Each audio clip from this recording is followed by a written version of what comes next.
I have chosen the best friend's brother as my anchor. He is my best friend's older brother, freshly divorced, and I am 38, standing on the edge of a weekend that will test every map I thought I knew. Our city is bright with the exhausting glow of success, and I move through it with a neat rhythm. Late meetings, tidy interviews, a home that holds more quiet than noise. I am a public relations director for a hospital network, and the white walls, the soft hum of lights, the sighing of the air conditioner have become familiar friends. I cherish my work, the way a plan can calm a room, the way a crisis can be held like a breath in the chest.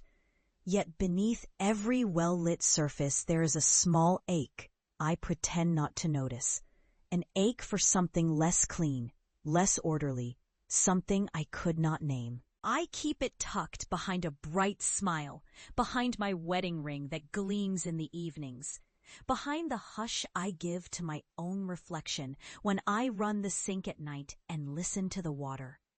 This is where the weekend begins. My best friend Mia invited me to a lakeside cabin she rents with her husband and 2 families, a retreat to unwind after a year of miles and meetings. The brothers arrive with a tangle of luggage and a shared weight, him among them.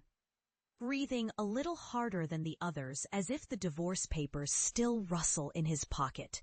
He is a few years older than me, tall and patient in a rough-hewn way, a man who knows the exact shade of a glass when it catches light, the way a violin holds a note just a moment longer than necessary. The first night the house glows with pine and rain, the sound of waves whispering against the shore, the kitchen clock ticking like a quiet heartbeat. I talk to him in the glow of table lamps and the scent of roasted lemon on the pan, and I tell myself I am simply listening, offering a polite smile, a careful boundary. But there is gravity in his eyes that I cannot pretend not to feel.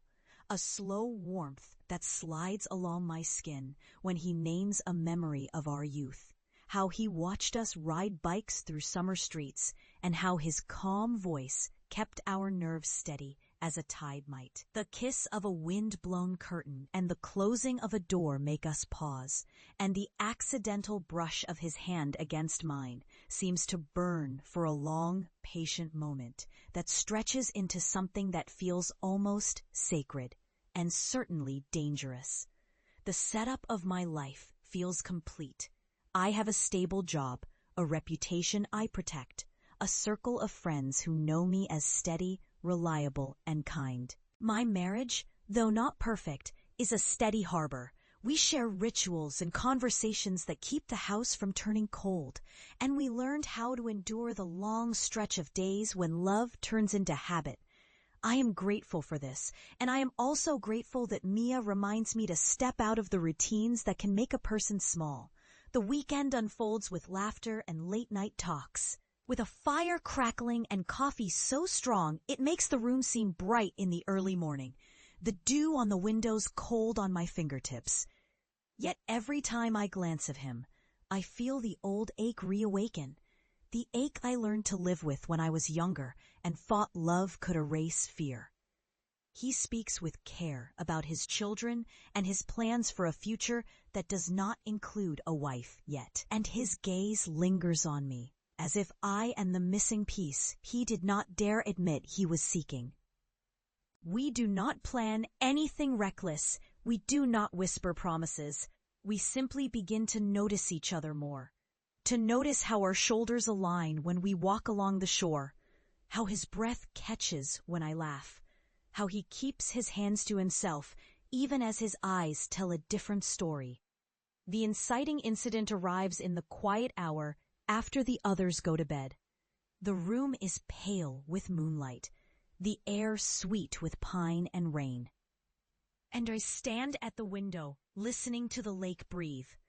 He steps into the hallway, and his steps are a little too sure, a little too soft, as if he has practiced being careful for a long time. He asks if I cannot sleep, if I am afraid of the dark, and I tell him I am not.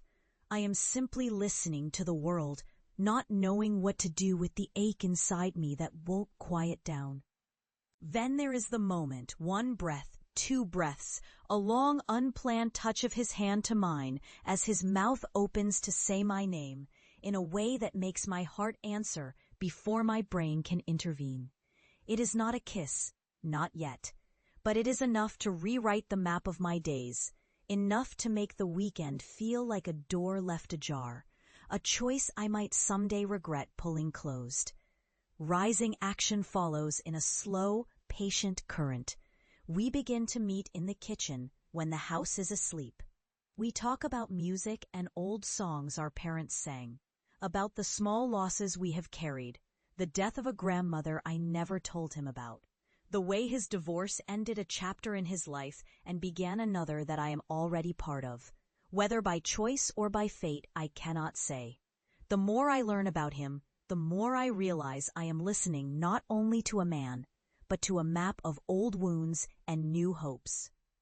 He feeds me stories that taste like sunshine and rain at once, and I feed him silence when he needs it. The kind of silence that is not emptiness, but an invitation to trust. The pull becomes a current, a tide that lifts the edge of caution and pushes at the shore of consequence. I want to tell him to stop, to step back, to remember that the world is watching, and we are not the kind of lovers who leave footprints in the sand, but the kind who risk storms at sea. I want to tell him I am not the person who breaks hearts, who betrays the trust of a friend, who steals a moment that should belong to futures and families. And still, we lean toward each other until the space between us feels electric, until we both remember the feeling of being wanted in a way that does not require permission. If this confession has you on the edge of your seat, hit like and share, because you will not believe what happens next. The moment comes not with a bang, but with a decision, a choice made in a room full of shadows and soft rain.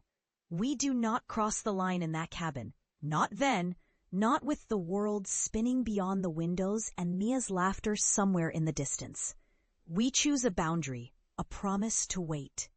A promise to let the season wick away the heat until the heart learns to understand the difference between longing and love. In the days that follow, I learned to breathe again with a lighter chest, to walk the beach with a steadier pace, to greet my husband with a gentler glance that says, I see you, I hear you, I am grateful for you, even as the man I cannot have remains a shadow in my thoughts. The weekend ends with the rain tapping on the glass like a metronome that keeps time for the kind of truth you do not want to hear. The drive home is quiet enough to listen to the hum of the engine and the soft throw of a scarf against the seat. And I feel a newfound calm, a soft resolve that I must hold firm.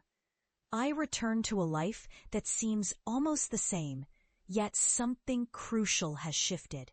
The line I believed could never be crossed has shifted, not by a leap, but by an understanding that there can be a second chance at love in a way that does not erase the life I already live.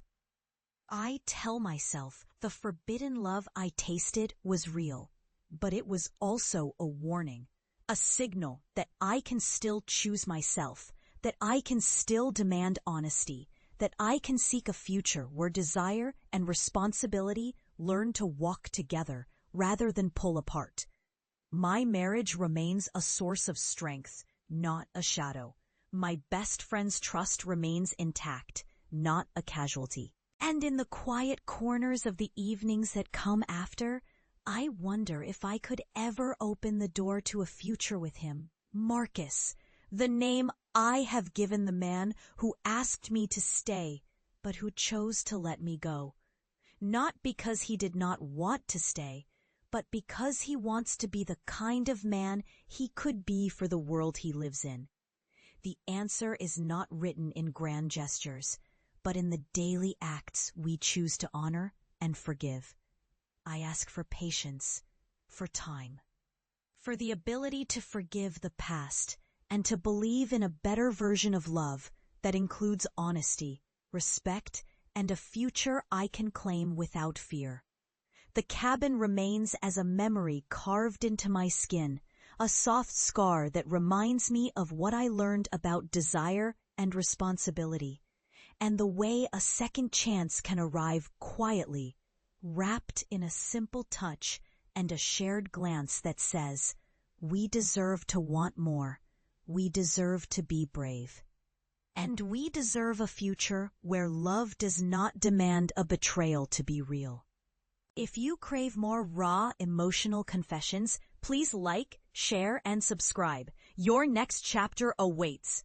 Emotional storytelling, forbidden love, second chances, mature romance, infidelity in marriage, love after loss, grief and healing, tenant love story, romantic narration, YouTube romance, healing through love, slow burn romance, older woman younger than, heartfelt story, true feelings, emotional connection, faceless love, Olivia and Marcus, narrative romance, love found me.